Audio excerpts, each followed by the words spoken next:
Welcome back to my YouTube channel. ಎಲ್ಲರೂ ಹೇಗಿದ್ದೀರಾ friends?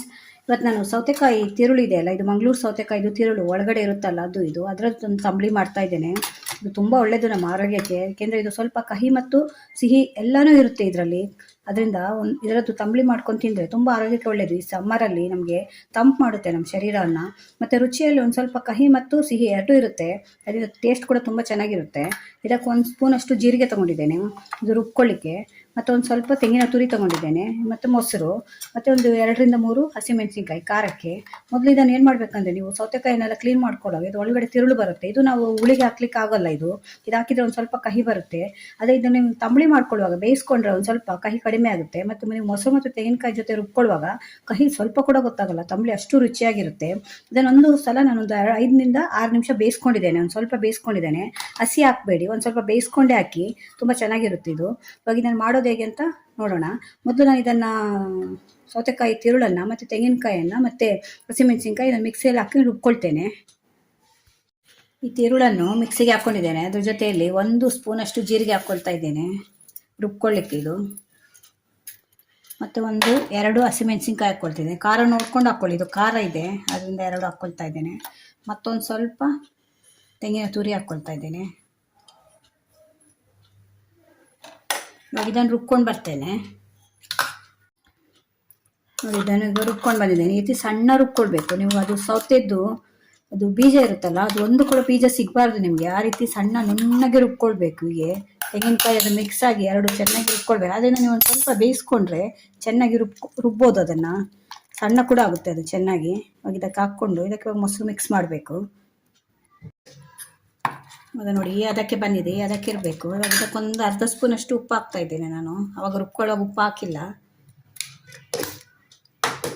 ಉಪ್ಪು ಚೆನ್ನಾಗಿ ಮಿಕ್ಸ್ ಮಾಡಿಕೊಂಡು ನೀವು ಇದಕ್ಕೆ ಮೊಸರು ಹಾಕ್ಕೊಳ್ಬೇಕು. ನಿಮ್ಮ ಹತ್ರ ಗಟ್ಟಿ ಮೊಸರು ಇದ್ದರೆ ಅದು ಕೂಡ ಹಾಕ್ಕೊಳ್ಬೋದು. ಇಲ್ಲದ ಬೆಣ್ಣೆ ತೆಗೆದ ಮಜ್ಜಿಗೆ ಇರ್ತಲ್ಲ ಅದು ಕೂಡ ಹಾಕ್ಕೊಳ್ಬೋದು. ಮೊಸರು ಹಾಕಬೇಕು ಅಂತೇನಿಲ್ಲ.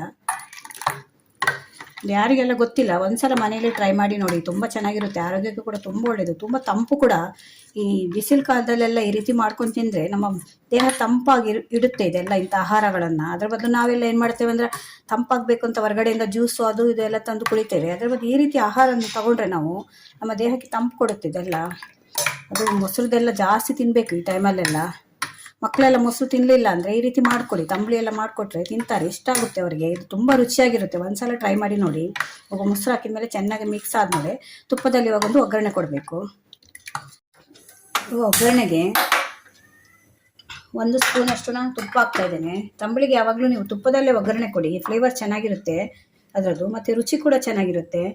ಎಣ್ಣೆಯಲ್ಲಿ ಕೂಡ ಕೊಟ್ಕೊಳ್ಬೋದು, ಆದರೆ ತುಪ್ಪದಲ್ಲಿ ಕೊಡೋ ಒಗ್ಗರಣೆಯಿಂದ ರುಚಿ ಬರೋದು ತುಂಬ ಚೆನ್ನಾಗಿರುತ್ತೆ. ಅದು ರುಚಿ ಬೇರೆಯೇ ಬರುತ್ತೆ ಅದು ತುಪ್ಪದಲ್ಲಿ ಒಗ್ಗರಣೆ ಕೊಟ್ಟರೆ ನೀವು. ಇದಕ್ಕೆ ಒಂದು ಸ್ವಲ್ಪ ಇವಾಗ ಜೀರಿಗೆ ಮತ್ತು ಸಾಸಿವೆ ಅಷ್ಟೇ. ಇದಕ್ಕೆ ಉದ್ದಿನಬೇಳೆ ಎಲ್ಲ ಬೇಕಾಗಿಲ್ಲ. ಇದಕ್ಕೆ ಒಂದು ಅರ್ಧ ಸ್ಪೂನಷ್ಟು ಸಾಸಿವೆ ಹಾಕ್ತಾ ಇದ್ದೇನೆ. ಮತ್ತು ಇದಕ್ಕೆ 1 ಸ್ಪೂನಷ್ಟು ಜೀರಿಗೆ. ಇದಕ್ಕೆ ಜೀರಿಗೆ ಜಾಸ್ತಿ ಹಾಕಬೇಕು ತಂಬಳಿಗೆ ಯಾವಾಗಲೂ. ಇದು ಜೀರಿಗೆ ಒಳ್ಳೆಯದು ಕೂಡ ನಮಗೆ, ಡೈಜೆಷನ್ಗೆಲ್ಲ ತುಂಬ ಒಳ್ಳೆಯದು. ಅದು ಐರನ್ ಕೂಡ ಜಾಸ್ತಿ ಇರುತ್ತೆ ಈ ಜೀರಿಗೆಯಲ್ಲಿ. ಕ್ಯಾಲ್ಸಿಯಮ್ಮು ಐರನ್ ಎಲ್ಲ ತುಂಬ ಇರುತ್ತೆ. ಮತ್ತೊಂದು ಸ್ವಲ್ಪ ಕರಿಬೇವು. ನೀವು ಬೇಕಿದ್ರೆ ಕೆಂಪು ಮೆಣಸಿನ್ಕಾಯಿ ಕೂಡ ಹಾಕ್ಕೊಳ್ಬೋದು. ಒಂದು ಕೆಂಪು ಮೆಣಸಿನ್ಕಾಯಿ ಕೂಡ ಹಾಕ್ತಾ ಇದ್ದೇನೆ. ಒಗ್ಗರಣೆ ಆದಮೇಲೆ ಹಾಕಬೇಕು. ನೋಡಿ ಆಗಲೇ ಎಷ್ಟು ಪರಿಮಳ ಬರ್ತಾ ಇದೆ ಅಂದರೆ ತುಪ್ಪದ್ದು.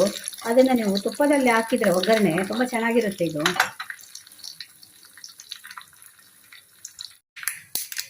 ಈಗ ಒಗ್ಗರಣೆ ಆಗ್ತಾ ಇದೆ, ಇದಕ್ಕೆ ಹಾಕಿದರೆ ಆಯಿತು. ತುಂಬ ಈಸಿಯಾಗಿ ಮಾಡ್ಕೊಳ್ಬೋದು ನೀವು.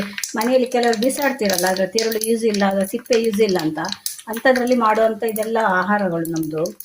ಹಿಂದಿನವರೆಲ್ಲ ನೋಡಿ ಯಾವುದನ್ನು ಬಿಸಾಡಲ್ಲ, ಎಷ್ಟೆಷ್ಟು ಒಳ್ಳೆ ರೀತಿಯಲ್ಲಿ ಮಾಡ್ತಾರೆ. ಒಗ್ಗರಣೆ ಆಗಿದೆ.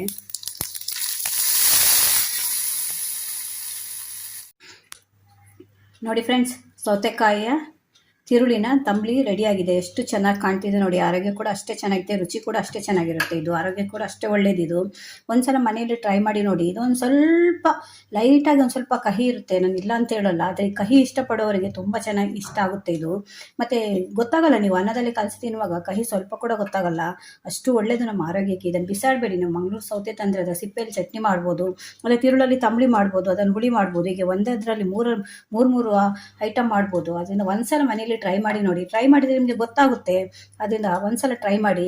ಈ ವಿಡಿಯೋ ನಿಮ್ಗೆ ಇಷ್ಟ ಆದರೆ ನನ್ನ ಚಾನಲ್ನ ಸಬ್ಸ್ಕ್ರೈಬ್ ಮಾಡ್ಕೊಂಡು ನೋಡಿ. ಇದೇ ಥರ ಹೊಸ ವಿಡಿಯೋ ತೊಗೊಂಡು ಮತ್ತೆ ಬರ್ತೇನೆ. Bye friends.